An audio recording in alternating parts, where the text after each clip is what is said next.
तेरा यार हो चलता जो बड़ी बड़ी काला बेचनी।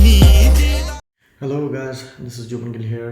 आज बहुत एक इन्फॉर्मेटिव वीडियो आपके लिए लेकर आए हैं। जैसे आपको पता है, अगर आपने हमारा चैनल सब्सक्राइब नहीं किया है अभी तक तो चैनल सब्सक्राइब ज़रूर कर लें। जिन्होंने किया है उनको पता है कि रेगुलरली वीकली बेसिस पर 2 से 4 वीडियोस हम आपके लिए रेगुलरली लेके आते हैं रिगार्डिंग कैनेडा इमिग्रेशन। बहुत ज़्यादा इन्फॉर्मेटिव वीडियो होती है। तो इन्फॉर्मेशन जो कैनेडा इमिग्रेशन की है, जिस भी टॉपिक को हम पकड़ते हैं इन डिटेल जाते हैं, जस्ट एक ओवरव्यू नहीं देते उसका। So basically it's a very good thing if you subscribe our channel so that you can get full information for Canada immigration. अगर नहीं भी सब्सक्राइब किया तो भी एक बार वीडियो ज़रूर देखें। I sure you that you will subscribe our channel.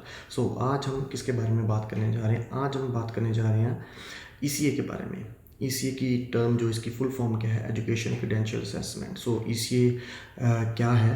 आज इस वीडियो में आपको बताऊंगा ECA क्या है, किस किस पर्पज़ के लिए इसे यूज़ होती है, ECA जो है वो किन किन बॉडी से हम करवा सकते हैं, और लास्ट ECA की वैलिडिटी कितनी होती है। ये 4 क्वेश्चन आपके मैं आज क्लियर करने जा रहा हूँ। वीडियो एंड तक ज़रूर देखना, कुछ भी मिस मत करना, क्योंकि अगर आपको एक भी सेक्शन आपका मिस हो गया तो आपकी जो नॉलेज है इसके बारे में वो आपकी फुल नहीं रहेगी। आप बीच में रहोगे। So it's better if you spend like 5-7 minutes and watch the full video.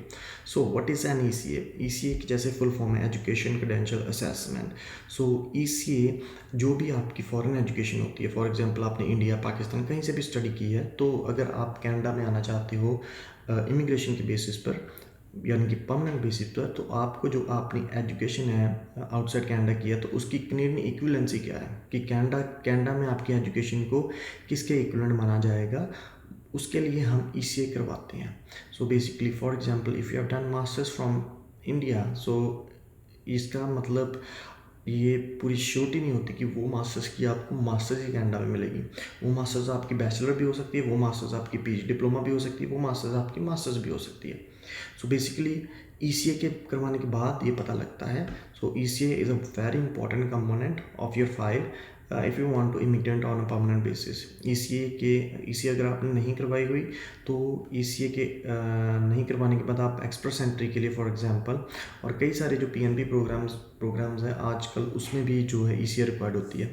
सो अगर ECA नहीं भी रिक्वायर्ड तो भी इट्स रिकमेंडेड दैट आप ECA करवाएं, क्योंकि ECA करवाने के बाद उसकी जो एक जो उसकी वैलिडेशन होती है आपकी डिग्री की, या उसकी जेन्युइननेस होती है, जो वो वीज़ा ऑफिसर को पता लग जाती है कि इन्होंने जो है वैलिड डिग्री की हुई है। जैसे आपको पता है कि फेक डॉक्यूमेंट्स मार्केट में बहुत चलते हैं। अगर आपने ECA करवाई होगी तो आपको जो है वीज़ा ऑफिसर को और किसी ढंग से आपको विश्वास दिलाने की ज़रूरत नहीं पड़ती अगर आपके पास ECA है।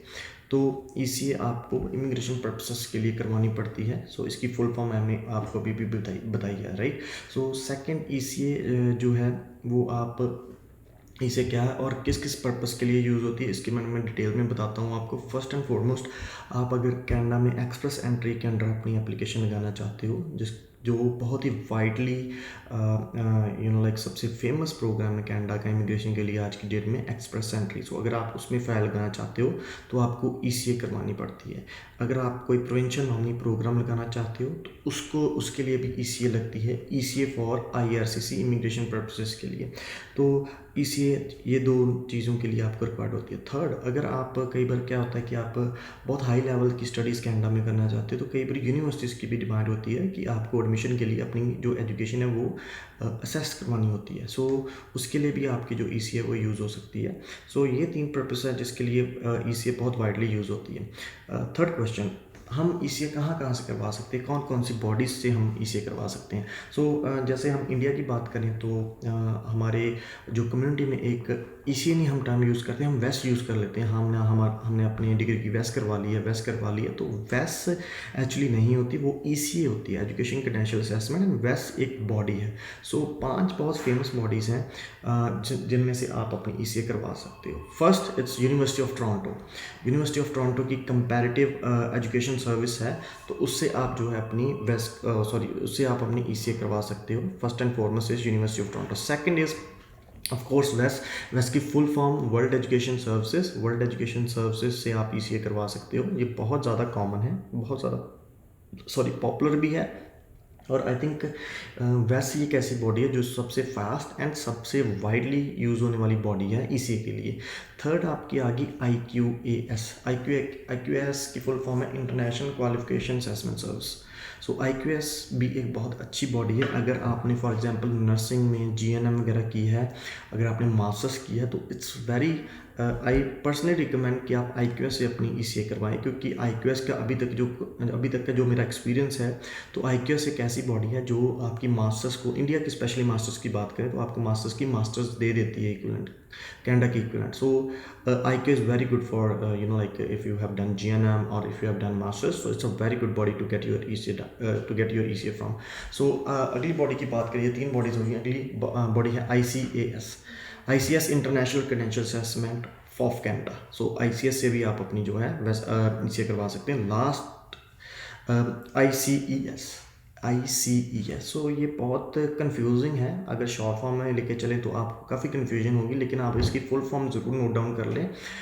मैं जो है लिंक में इसकी अपनी डिस्क्रिप्शन में इसका लिंक भी डालूंगा, ताकि आप उस पर क्लिक करके ये सारी बॉडीज़ की जो जानकारी आप ले सकें। सो ICES है इंटरनेशनल क्रेडेंशियल एवेल्यूशन सर्विस। सो इससे भी आप अपनी जो है ECA करवा सकते हैं। सो और कौन कौन सी बॉडीज़ हैं? So there are 2 more bodies. अगर वो ये तो एक जनरल बॉडीज होगी जो आपकी हर एक डिग्री को वैल्यूएट कर लेती हैं, लेकिन अगर आप if you want to be a physician, means आप डॉक्टर बनना चाहते हो कनाडा में, तो मेडिकल काउंसिल ऑफ कनाडा, अगर आपने एग्ज़ाम्स देना है तो आपको अपनी assessment medical council of Canada से भी करवानी पड़ती है। सारा कुछ आपको वैल्यूएट करवा के फिर ही आप एग्ज़ाम दे सकते हो। सेकंड इज़ अगर आप फार्मासिस्ट बनना चाहते हो, so it's not like India में डॉक्टर बनना it's easy as compare to Canada. So and other professions as well, like dentist हो गया, फार्मासिस्ट हो गया।